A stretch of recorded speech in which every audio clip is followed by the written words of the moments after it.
Samuel Sánchez González, bienvenido a Tú sí que sabes. Un placer. Gracias por estar con nosotros. Sabes que para nosotros, para todos, y es muy importante que estés aquí porque te tenemos mucha admiración, mucho respeto y mucho cariño. Un aplauso para Samuel. Gracias. Bueno, a ver si sabemos todo lo que queremos que sabemos de ti o hay cosas que se nos escapen, Samuel. ¿Cómo era el ambiente tuyo en casa, deportivo, de guaje, de pequeño? ¿Mucho motor, mucha bici, algún deporte más? Sobre todo motor. Motor porque a nivel laboral, profesional, mi padre era mecánico de motos, bueno, es mecánico de motos, y en mi casa siempre se respiró gasolina y las dos ruedas también fueron ligadas a mi padre también en la bicicleta, ¿no? Porque mi padre era practicante de ciclismo, andaba en bici y luego, pues, por circunstancias, mi padre me quitó un poco la moto y me tuvo que dar la bici. Uy, qué sonrisa, ¿eh? ¿Ves qué sonrisa? ¿Qué circunstancias?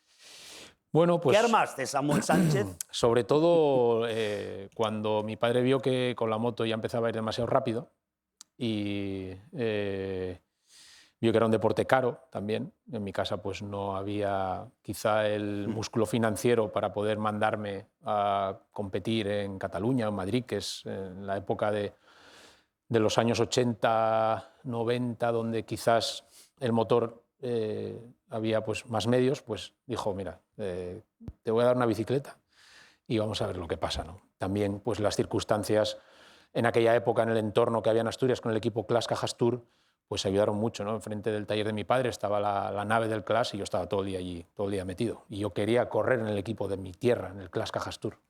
¿Soñabas con eso? Sí, sí, vamos, para mí fue lo máximo tener frente de mi casa todas las bicicletas, los coches, los camiones, de vez en cuando ver algún ciclista profesional, ver pasar a Coque Uría, a García, todos aquellos que entrenaban delante de la puerta de casa. Y ahí llega después el Club Ciclista Coyoto, esa casa tuya donde maceraste ahí. Sí, es curioso, ¿no? Porque José Manuel Fuente fue el que creó el equipo CLAS, luego pues apoyó al Club Ciclista Coyoto Deportes Fuente y fue donde pasé pues, los mejores años de mi vida hasta mi época junior, ¿no? Donde me crié, por así decirlo, ciclísticamente hablando, donde hice mis amigos, donde empezabas a tener experiencias que hoy ya se dan por sentadas, ¿no? La sociedad ha evolucionado mucho, el ciclismo, el deporte, la vida, pero en aquella época ir con tus compañeros de equipo a correr a La Caridad, un campeonato regional, y tener que dormir allí, porque de aquella se tardaba mucho en llegar a la zona de La Caridad, de Navia, Luarca, pues fueron experiencias que te quedan marcadas para toda la vida y compartes situaciones que te quedan muy grabadas. Y de hecho mis amigos de hoy en día son los de la época del Club Ciclista Coyoto. ¿Hacías gamberraes cuando salías a correr? Sí, sí, vamos, muchas. Sí, sí, de aquella era muy común. ¿Qué se hacía? Bueno, pues la petaca. La petaca, pues en mitad de la noche, o igual a las 12 antes de dormir, pues ibas a picarle el de al lado para despertarlo, esconderle la ropa, lo típico, niñerías de la época. Nada trastadas mayores, pero lo típico. Gamberraduques, pero bueno, sí, en plan doméstico. Aceptables. Ahí tuviste el cariño hablabas antes de José Manuel Fuente el Tarango, Eterno Tarango, y también Fran.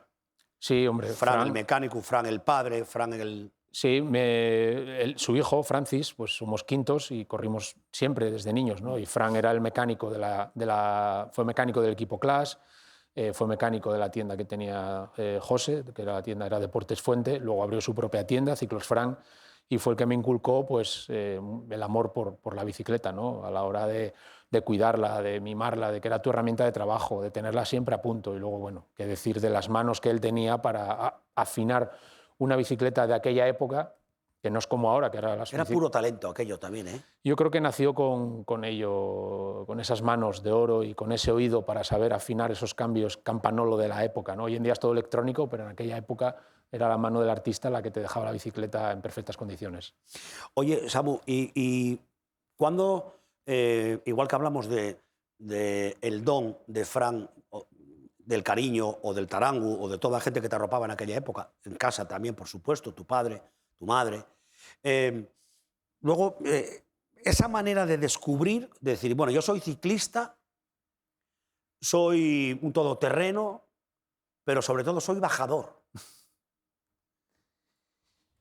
Pues quizá me viene por las motos, porque antes que andar en bicicleta anduve en moto. Con 4 años mi padre me subió a una moto, imaginaros también ahí mi madre, lo que pensaría, pero con 4 años empecé a darle al gas y ahí yo creo que cogí una habilidad que me sirvió para luego manejar la bicicleta. Luego competía algo en motocross, probaba alguna de las motos que mi padre arreglaba o que preparaba para alguna carrera.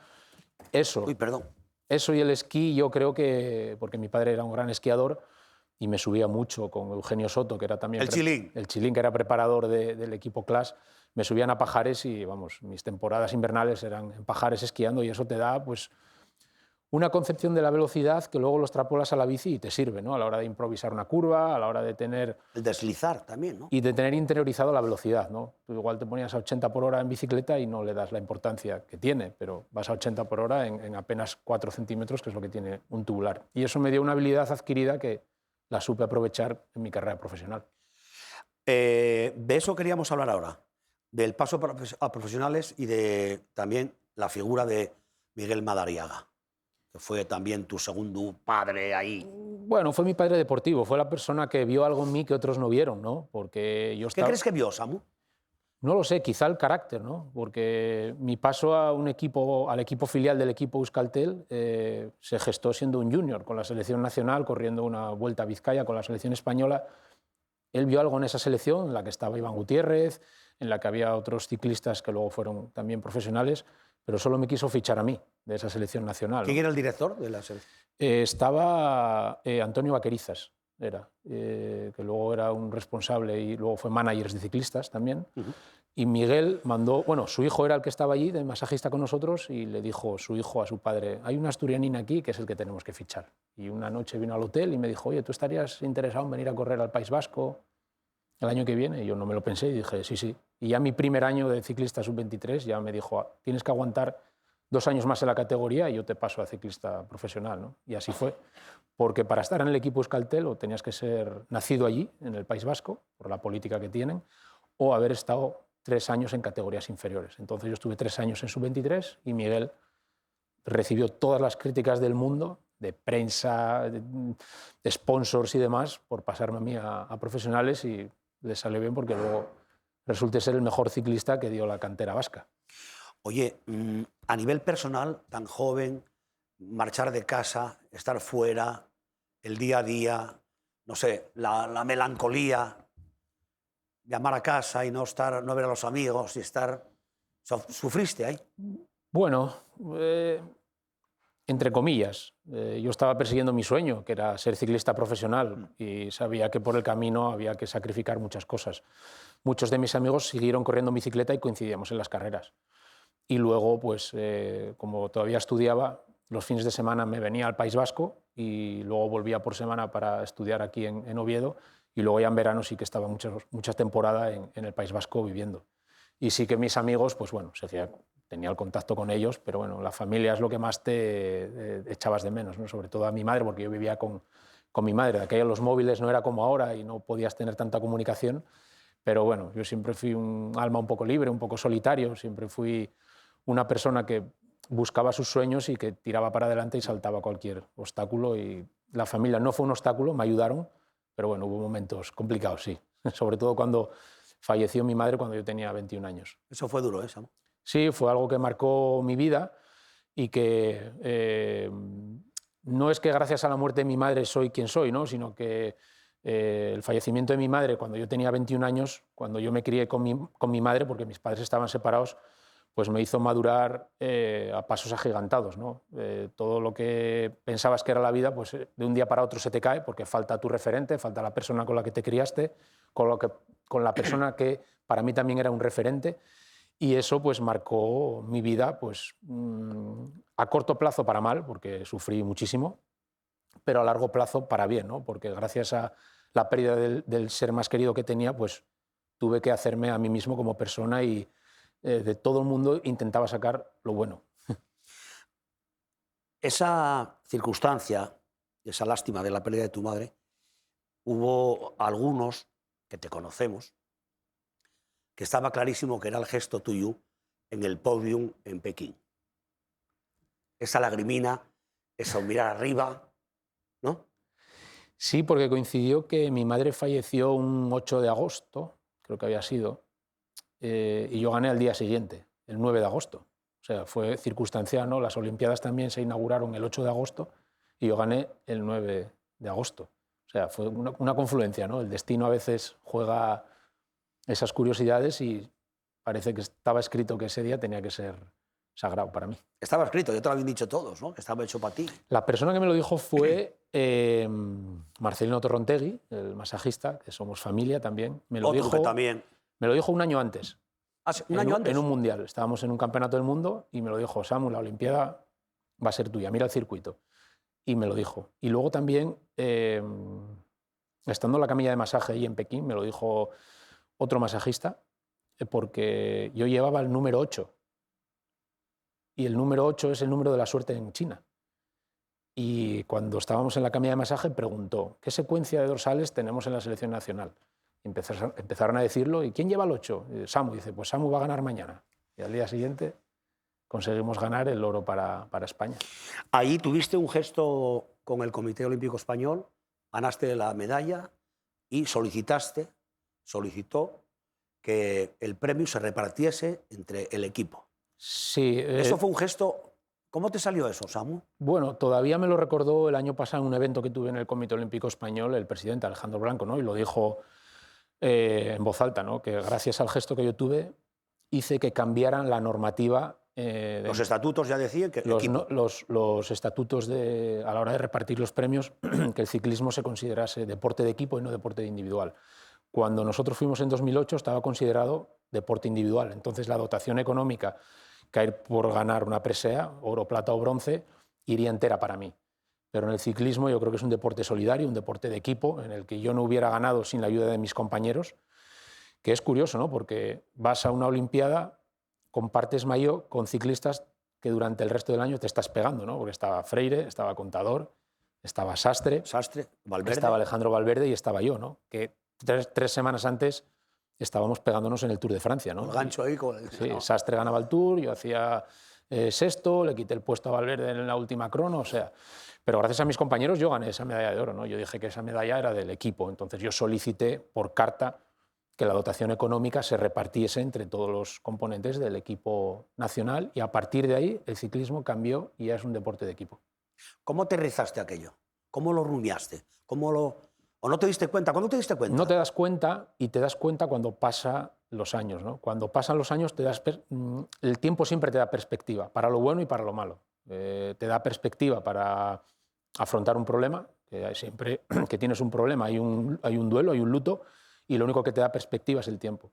Pues para una Olimpiada lo mismo, ¿no? Quizá de lo que me arrepienta, pero yo creo que la mayoría de los deportistas y los entrevistas te van a decir lo mismo, cuando estás en la vorágine de tu deporte, de tu trabajo, de esa masa social que mueves, de la prensa, de medios de comunicación, de muchos contratos, etcétera, no eres capaz de disfrutar el momento, porque estás siempre pensando el día a día está llevando en la carrera que tienes el fin de semana siguiente, o en el evento que te tienen marcado, o las entrevistas, o los shootings que tienes que hacer, o el entrenamiento, o los viajes.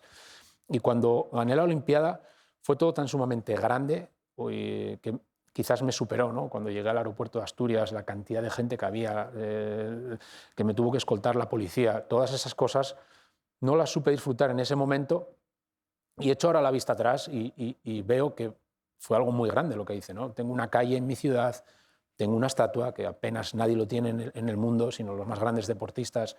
A día de hoy, pues cada vez que hay una Olimpiada se recuerda esa medalla de oro y a mí se me conoce por una medalla de oro en una Olimpiada, ¿no? Y sin embargo he conseguido hacer segundo en un Tour de Francia, segundo en una vuelta, Mayor de la montaña. ganar la montaña en el Tour, o sea, ganar carreras de Copa del Mundo, segundo en el ranking mundial como segundo mejor ciclista del mundo, pero la gente se queda con lo que pasó ese 9 del 8 del 2008. Cada cosa en su sitio, pero todo suma, claro. Yo no sé, de la medalla olímpica, creo yo, a el mayor de la montaña en el Tour, fíjate, yo no sé con qué me quedaría. La Olimpiada.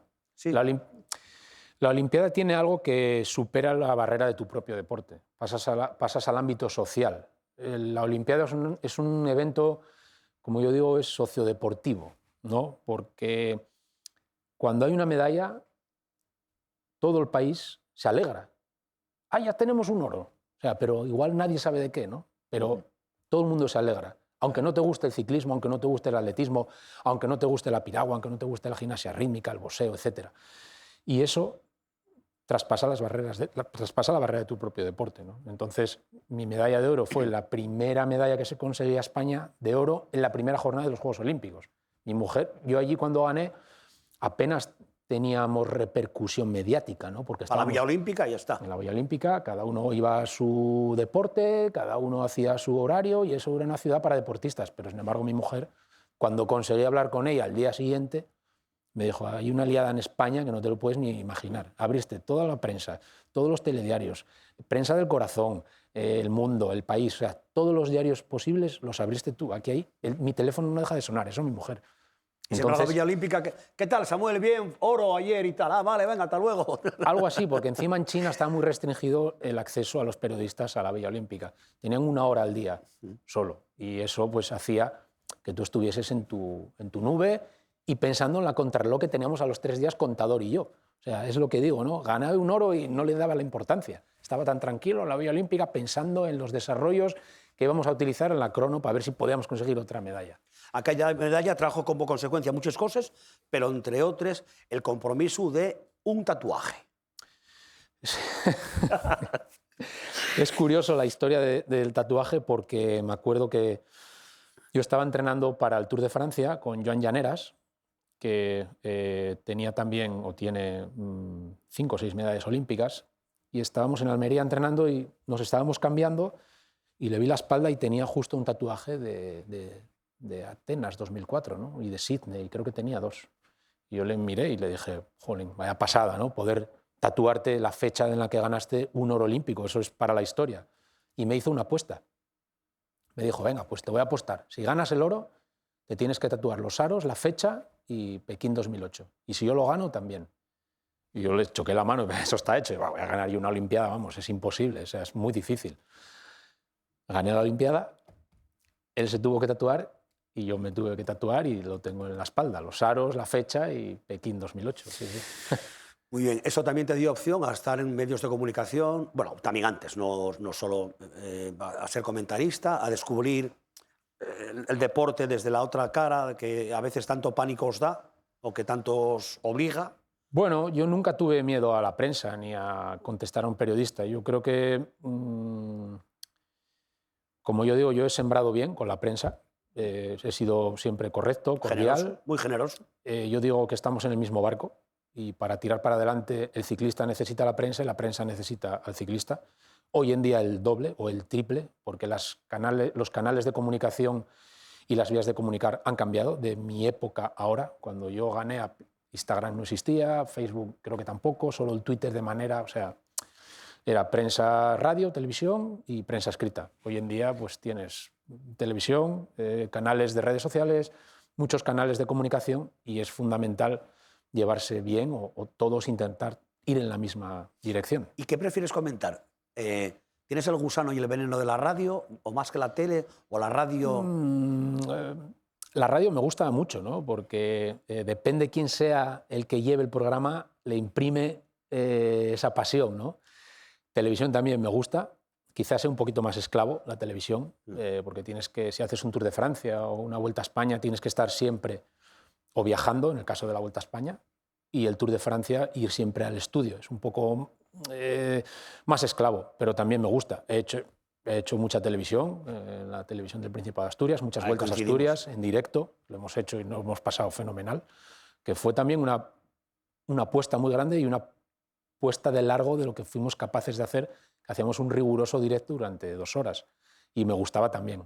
Me gusta comunicar, me gusta contar lo que veo, dar mi opinión de mi deporte, que es de lo que sé. ¿Y ahora cómo oye el ahora de Samu Sánchez? Pues, Aparte del esquí. eso es un hobby que me gusta mucho y que practico y que me encanta y que quiero intentar recuperar el tiempo perdido, pero es muy difícil. Con 20 y pico años no ves sebe, como decimos en Asturias, Claro. y ahora vas un poco más tranquilo, pero disfruto mucho. Y el día a día es, o todo es, para mí es, tengo la suerte de hacer o de poder hacer lo que quiero hacer. Gente me dice, joder, es que vives muy bien. No, no, no es que viva bien. Yo tengo la suerte de vivir como quiero, que es muy difícil, ¿no? Vivir como quieres, tirar la línea hacia adelante de tu vida y hacer lo que pretendes.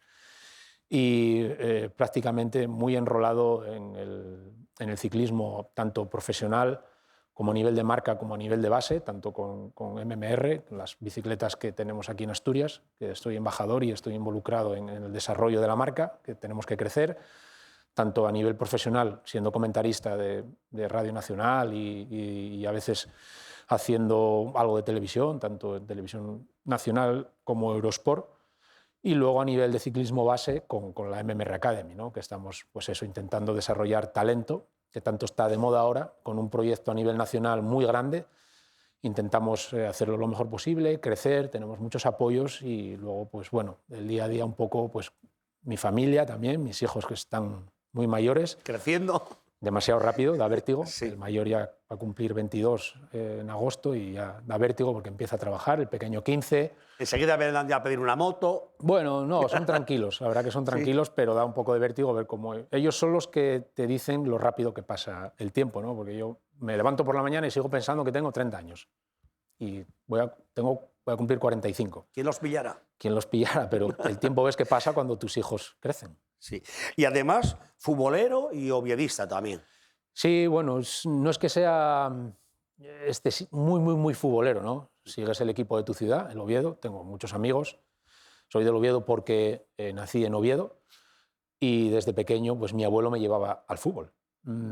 También me gustan los equipos de casa, el Sporting es un equipo de casa. Yo soy deportista, pero soy del Oviedo y tengo muchos amigos también en el Sporting de Gijón. No tiene nada que ver uno con... No soy anti-sportinguista, para nada. Pero muy bien, Samuel. Sí que sigo a los equipos de casa y que prefiero que ganen siempre los dos, pero cuando hay un derbi prefiero que gane el Oviedo, ¿no? Y sí que soy, pues bueno, un poco futbolero. No mucho, pero un poco. ¿Y qué haces cuando no haces todo esto? Cuando no estás en el rodillo, cuando no estás rodando en la calle, en la carretera, cuando no estás entrenando, cuando no vas al gimnasio, ¿qué haces? ¿Dónde te refugies? No, bueno, soy una persona que viaja bastante, tengo mi agenda, como digo, la gente, ¿tú a qué te dedicas? Digo, pues sobre todo a poner orden a mis líos, me lío con estas cosas. Tengo, pues bueno, gestionar mi patrimonio, que es importante, pues varios negocios que tengo, hay que estar siempre encima de ello. Y luego, pues hombre, la familia, ¿no? Mi mujer es la persona quizá más importante de mi vida, que llevamos juntos pues desde que tengo 21 años y que en ella me apoyo en todo y que, bueno, pues como me dicen, se te apareció la Virgen y mi mujer es la que me ayuda en todo, me apoya, no me pone ninguna traba para nada porque yo soy una persona muy inquieta, que me muevo muchísimo y poderte ir de casa y dejarla ahí al mando, a los mandos de la nave con tranquilidad, con los hijos, pues es muy importante y con ella pues es con la que intento pasar también gran parte de las horas. Gracias, Samuel Sánchez. Que nunca nos falte esa sonrisa. Bueno. ¿Eh? Y espera, que voy a decir una frase que la tenía para terminar, que me enseñasteis vosotros, aquellos del Club Ciclista Coyoto, que decían, se pierde un ciclista y se gana un rumbero. Pero eso en tu caso no pasó, ¿no? No, bueno, soy una persona tranquila, pero bueno, cuando hay que ir a tomar una sidra, se va, ¿eh? Muy bien. Samuel Sánchez, gracias. Esa sonrisa que siga. Mientras tanto, también te invitamos a que veas la receta de hoy. Gracias. Muchas gracias. Un aplauso para Samuel.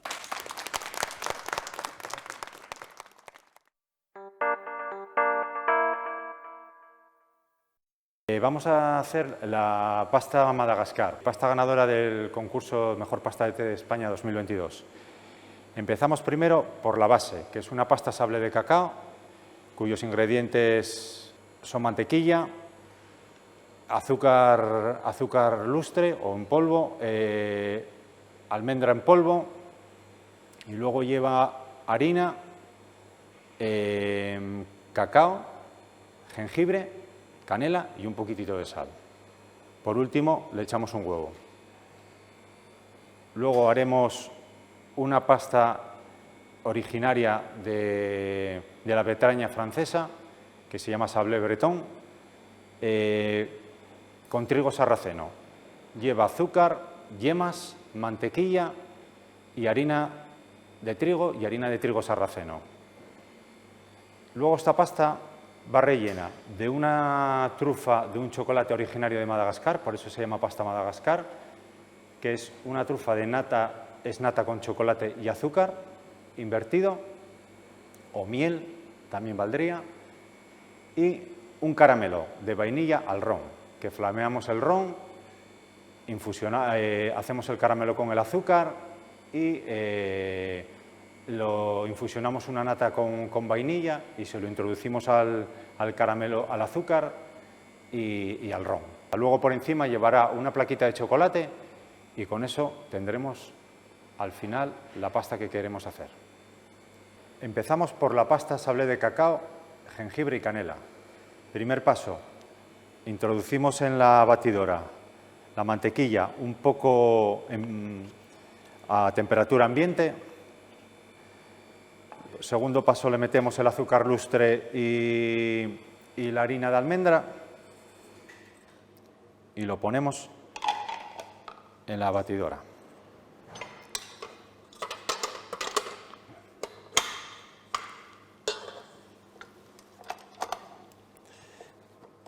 Que se mezcle bien.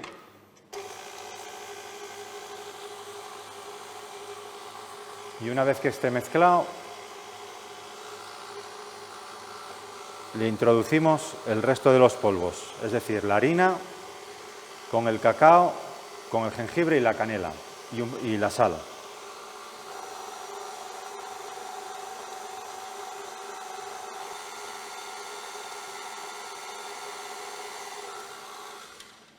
Ya lo tenemos mezclado. Echamos el resto de los polvos.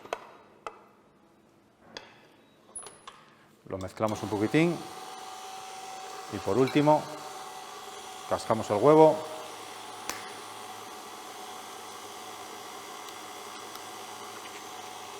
Y hasta que se mezcle totalmente. Va a quedar una pasta homogénea, un poco blanda, que meteremos en la nevera a reposar durante un par de horas.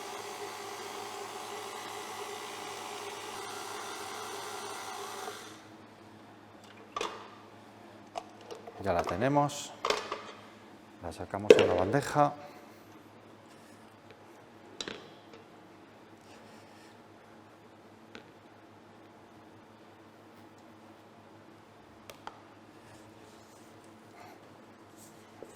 Como es poca cantidad, se nos pega, no nos mezcla del todo bien, entonces la mezclamos nosotros un poco con una paleta o...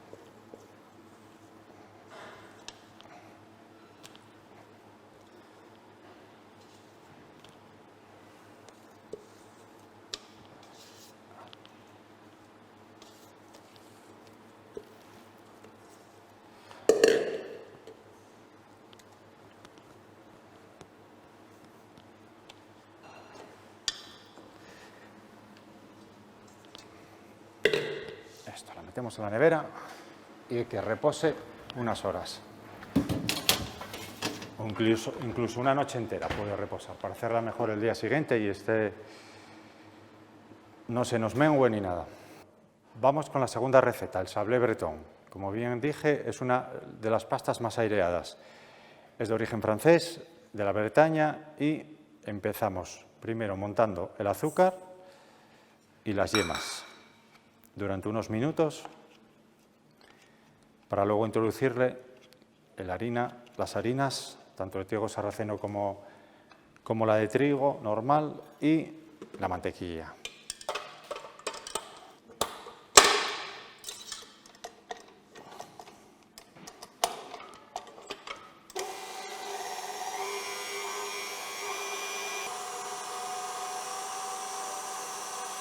Tiene que batir unos 5 minutos, que monte bien.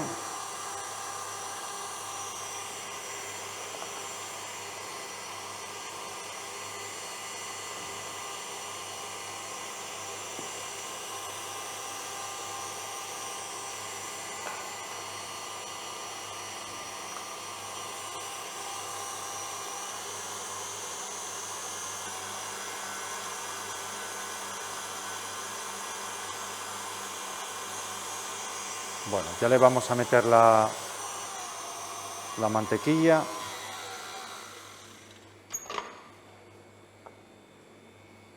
También mantequilla a temperatura ambiente.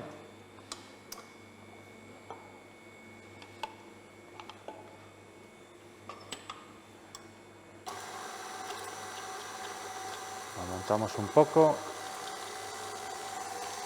que se mezcle bien, para luego ya, por último, las harinas.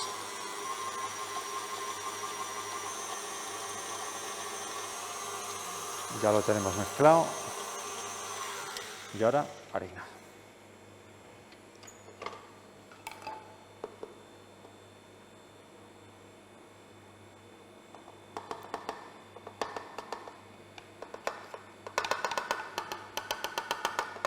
Harina sin pulsor y sal. Lo mezclamos.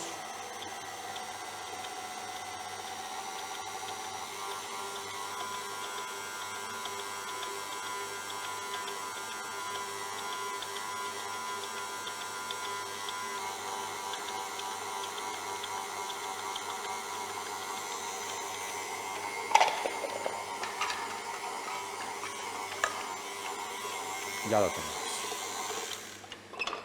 Lo sacamos y el mismo proceso que el anterior. Lo dejamos reposar unas horas o una noche en la nevera.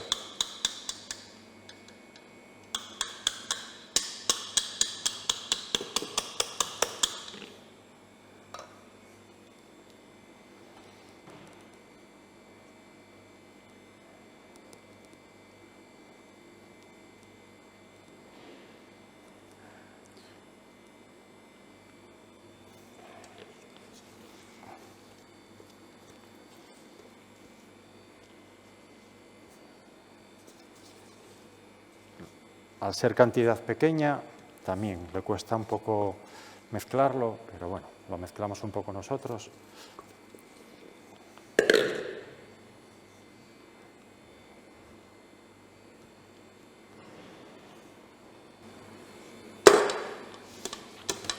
Y lo metemos en la nevera.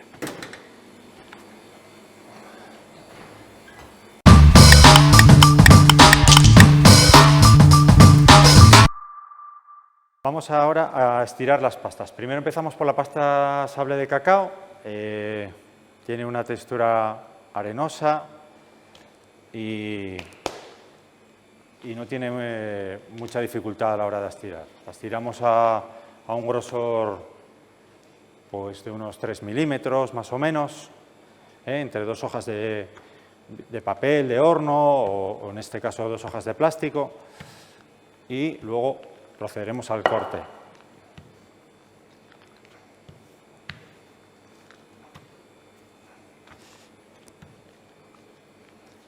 La sacamos un poco antes de estirarla de la nevera para que coja temperatura y la podamos estirar mejor.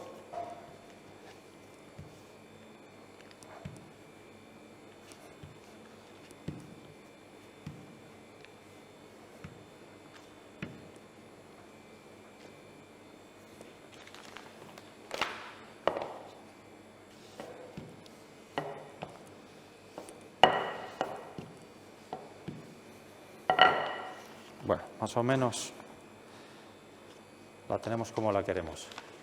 Si ahora sí está la pasta un poco blanda, como lleva mucha mantequilla, lo ideal es meterla un poquitín en la nevera para que enfríe, para poder cortarla mucho mejor.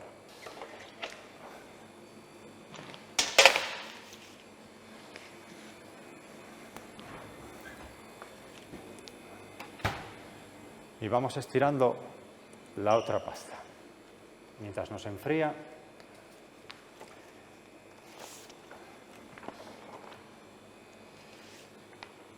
mismo proceso.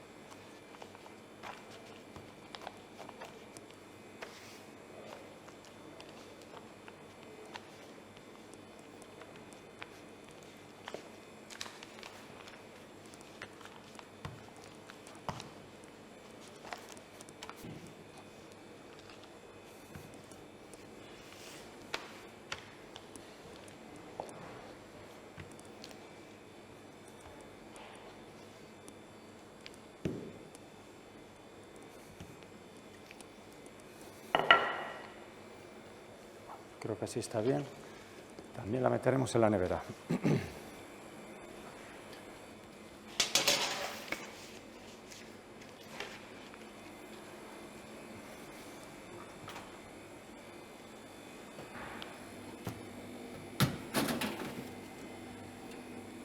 Pues vamos a ver si podemos cortarlas y ponerlas para el horno.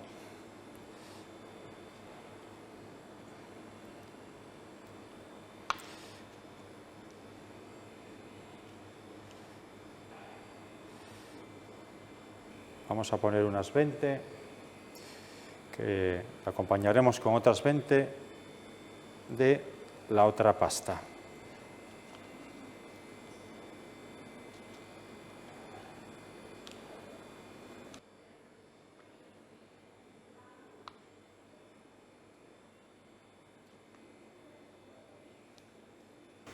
Esto por un lado. Y ahora vamos a por las sable bretón. A ver si lo tenemos ya. Esta tiene un doble proceso. Primero, tiene dos cortes, un corte exterior y luego uno interior.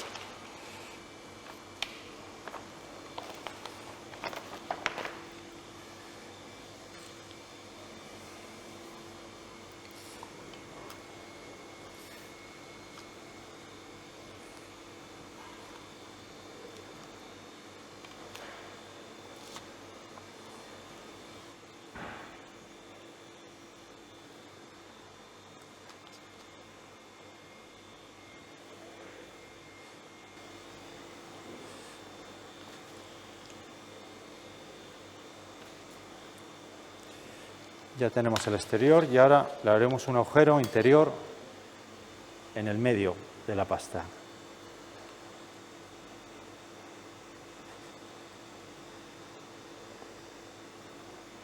Nos quedará algo así, como si fuese un aro.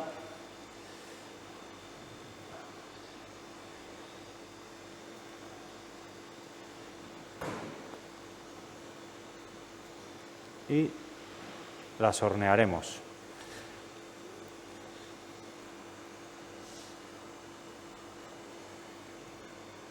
Bueno, ya lo tenemos y vamos al horno.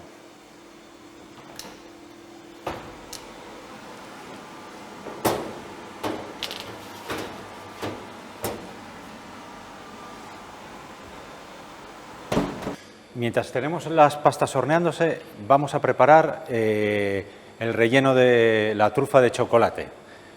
Es un chocolate originario de Madagascar. Tenemos la nata por un lado, el azúcar invertido y el chocolate. Calentamos nata y azúcar invertido hasta que hierva. Y una vez que lo tengamos servido, iremos poco a poco introduciéndoselo al chocolate.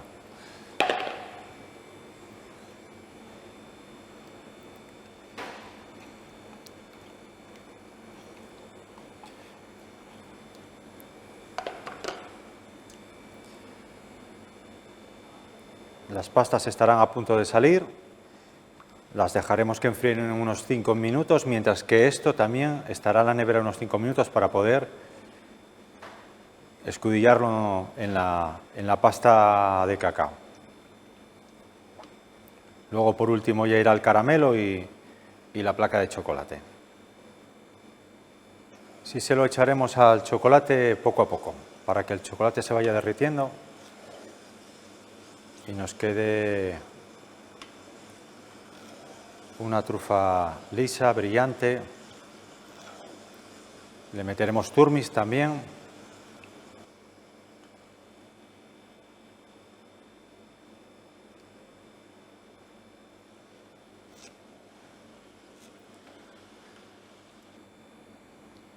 Ya nos sirve y vamos poco a poco.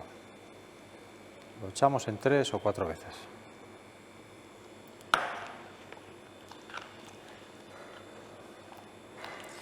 Es mucho más cantidad de líquido que de chocolate, por lo tanto nos quedará totalmente derretido el chocolate. Otro poco más.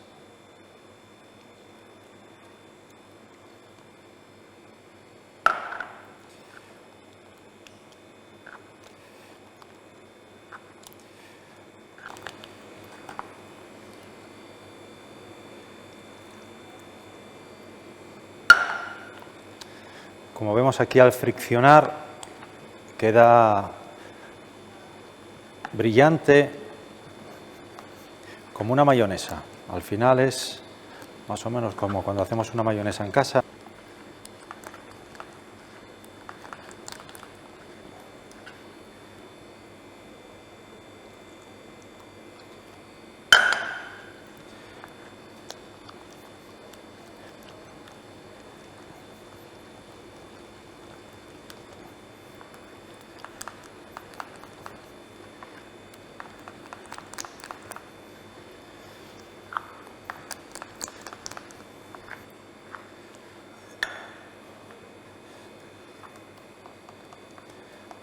Como veis, queda bastante líquido, pero esto, una vez que lo metamos en la nevera, se nos solidificará y quedará duro. Procuraremos que no nos endurezca mucho, con 5 minutos así en la nevera será suficiente para poder luego meterlo en una manga y escudillarlo encima de la pasta. Ya lo tenemos así, ya estaría, pero vamos a meterle turmis para quitarle las burbujas de aire.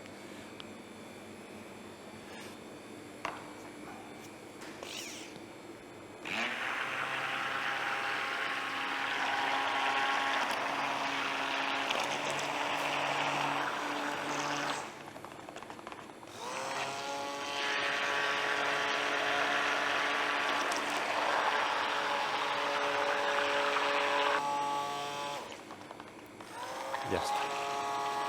Más o menos lo tenemos. Lo vamos a estirar en esta bandeja para poder meterlo en la nevera.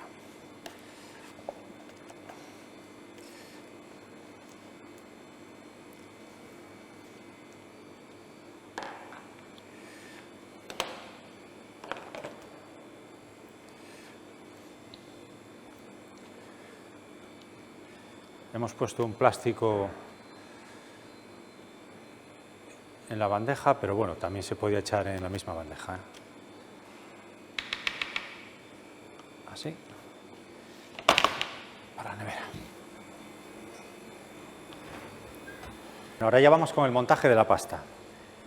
Tenemos la trufa de chocolate ya introducida en una manga, el caramelo también introducido en una manga y las placas de chocolate, que estas, bueno, es extender en una hoja de plástico y con un molde sacar unos círculos para poner encima del aro de sable betón. Ahora veréis cómo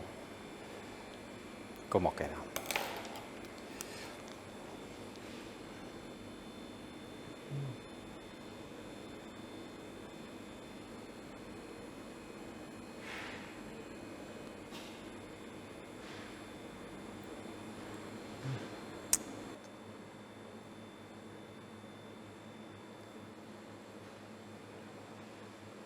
Nada, ya está relleno. Colocamos el aro encima.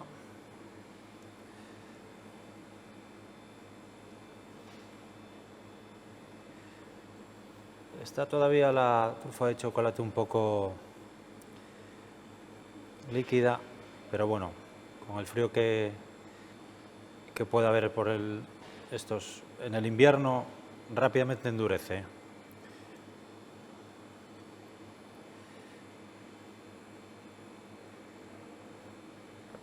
Esto quedaría así. Y ahora aquí en el medio le vamos a echar un poquitín de caramelo.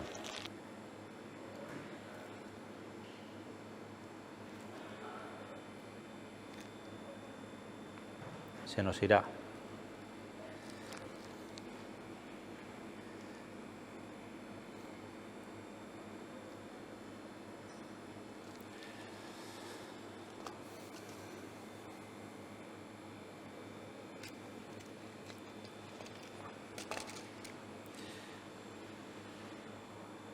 Las pegaremos un poquitín.